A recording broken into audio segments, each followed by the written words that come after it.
Je crois que du fait que dans mon enfance j'ai vécu en Afrique et puis à la campagne, l'agriculture a toujours été un domaine qui m'a intéressé et attiré. Donc c'est sans grande surprise que je me suis orienté vers cette carrière-là.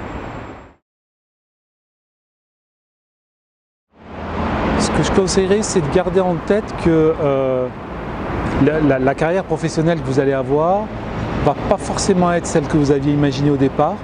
Donc ce qui veut dire être attentif aux opportunités qui se présentent et ensuite, alors ça c'est un avis personnel, mais c'est construire des compétences qui soient transversales.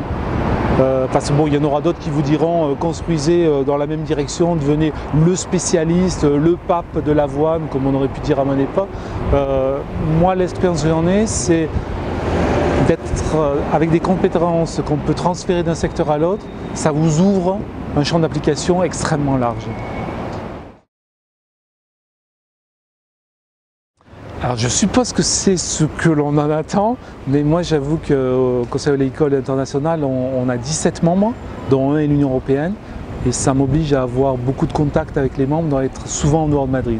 Pour le reste, c'est vrai qu'il y a un climat, il y a une ambiance de vie qui est d'excellente qualité à Madrid.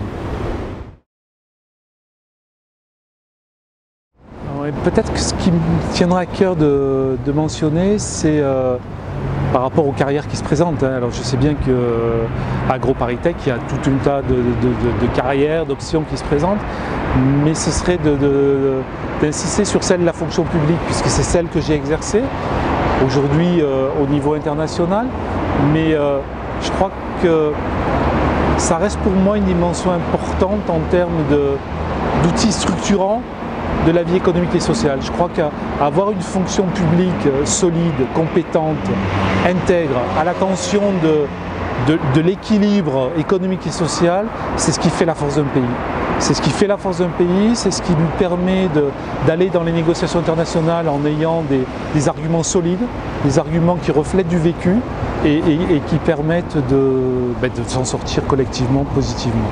Ça fait peut-être vieux jeu, mais bon, c'est réellement ce à quoi je crois.